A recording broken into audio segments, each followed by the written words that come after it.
जय शिवराय. मी सचिन भापकर. शेतकरी मित्रांनो, आज एक गोष्ट सांगायची होती. एक अनुभव बाजारातला तो थोडासा शेअर करायचा होता. अ, ही गोष्ट साधारण 1-1.5 महिन्या अगोदरची आहे. आज वाटलं की त्यावर एक व्हिडिओ बनवला पाहिजे. तर म्हणून हा व्हिडिओ बनवत आहे. तर मित्रांनो, मी बाजारात गेलो होतो आणि मी ज्या दुकानातून भाजी घेत होतो, तो दुकानदार नव्हता, तर तो होता शेतकरी. त्यांनी आपल्या शेताचा माल अ, तो विकायसाठी आणलेला होता आणि तो म्हणजे शेतातून ताजाच माल होता त्याचा. म्हणजे त्याच्यामध्ये पालेभाज्या होत्या. तर मी भाजी घेत असताना तिथे एक मावशी आली आणि अ, त्यांना भाव विचारला, की ही जोडी कशी आहे? मेथीची की पालकची जोडी होती, आठवत नाही. तर त्या शेतकऱ्यांनी म्हटलं, की मावशी म्हणे ₹10 एक. तर त्या मावशीनी त्याला म्हणे ₹5 मिळणार नाही का म्हणे. ₹5 मिळणार नाही का? तर मीही त्या मावशीकडे पाहत होतो आणि तो शेतकरीही पाहत होता. तो एक शब्दही बोलला नाही आणि त्यानंतर त्याने मग त्या मावशीकडून ₹5 घेतले आणि ती मावशी निघून गेली. मित्रांनो, एक शेतकरी जो दिवस-रात्र मेहनत करतो, जो आपल्यापर्यंत भाजीपाला आणून देतो, तर हा भाजीपाला आणण्यासाठी खूप मेहनत घ्यावी लागते. आपल्याला फक्त आयतं भेटून जाते, पण त्यासाठी शेतकऱ्याला किती मेहनत करावं लागते हे एक शेतकरी समजू शकतो. मी एक शेतकरी आहे.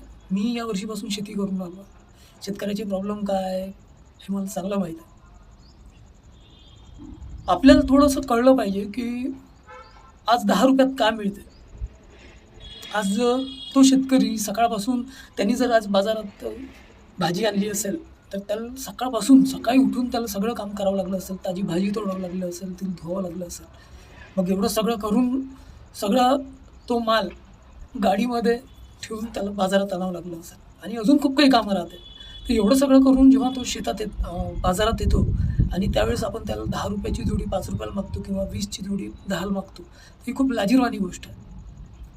थोडंसं त्या शेतकऱ्याचाही आपण विचार करायला पाहिजे, की जो माणूस दिवस-रात्र मेहनत करतो, त्याच्या पिकाला एवढाही भाव नाही, की आपण त्याला तेवढा भाव देऊ नाही शकत. म्हणजे शेतकऱ्याची म्हणजे शेतकऱ्यांचं अस्तित्व काहीच नाही का? त्याला त्याच्या शेतातला माल हाही त्याची किंमत ठरवण्याचा अधिकार नाही. या गोष्टी आपल्याला समजायला पाहिजे, की एक शेतकरी आहे, तो दिवस-रात्र मेहनत करतो आणि मेहनत करून तो आपल्यापर्यंत भाजी जे काही आहे ते सगळं आपल्याला पुरवतो. तर आपणही थोडासा त्याचा मान ठेवायला पाहिजे. आज ₹10 काहीच नाही होत. तुम्ही त्यातही ₹10 वस्तू ₹5 मागता. खरंच खूप लाजिरवाणी गोष्ट आहे. आज ₹10 काहीच नाही मिळत, पण आपण त्याच्यातही भाव करतो. तो शेतकरी असा आहे, की तो कधी-कधी त्याला बाजारामध्ये माल आणण्यासाठी गाडीने जर तो माल आणत असेल, तर त्यासाठी खर्च लागतो. पण तो बिचारा जर त्याचा भाजीपाला खपला नाही किंवा भाजीपाल्याला भाव नाही मिळाला, तर तो भाजीपाला तो घरी नाही नेऊ शकत. कारण त्याला न्यायसाठी नाही परवडत. त्यामुळे तो रस्त्यावरच टाकून देतो.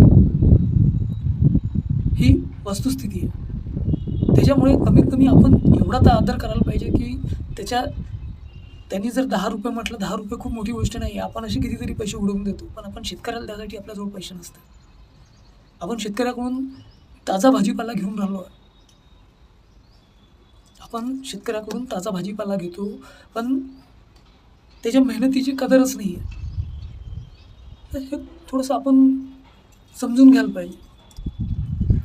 आज जर शेतकरी नसेल, तर आपण काहीच नाही आहे. आपल्या खाण्यापिण्याची वांदे होऊन जाते. आज सगळ्यात मेहनती जर कोणी असेल, तर तो आहे शेतकरी, जो दिवस-रात्र मेहनत करतो. सकाळपासून तो संध्याकाळपर्यंत राबतो शेतात. जनावरं, प्राणी, साप सगळ्यांचा सामना करून तो शेतात वावरतो. सकाळी जाईल तर संध्याकाळी येईल की नाही याची गॅरंटी नसते. कारण तो असंख्य संकटाचा सामना करतो. या सगळ्या गोष्टीचा आपण थोडासा विचार करायला पाहिजे. त्यानंतर जर कमीत कमी हा व्हिडिओ बघितल्यानंतर तरी थोडंसं लक्षात ठेवा की 10 रुपयात आज काहीच नाही होत. त्यामुळे आणि जर 5 रुपये तुम्ही जर जास्त दिले शेतकऱ्याला तर तुमचंही काही हे नाही होणार. आपण बर्गर, पिझ्झा अजून खूप काही आपण खर्च करतो, पण आपल्याला शेतकऱ्याला द्यायजवळ आपल्याजवळ पैसा नसतो. तर याचा विचार नक्की करा आणि व्हिडिओ जर आवडला तर लाईक, कमेंट, शेअर नक्की करा. धन्यवाद.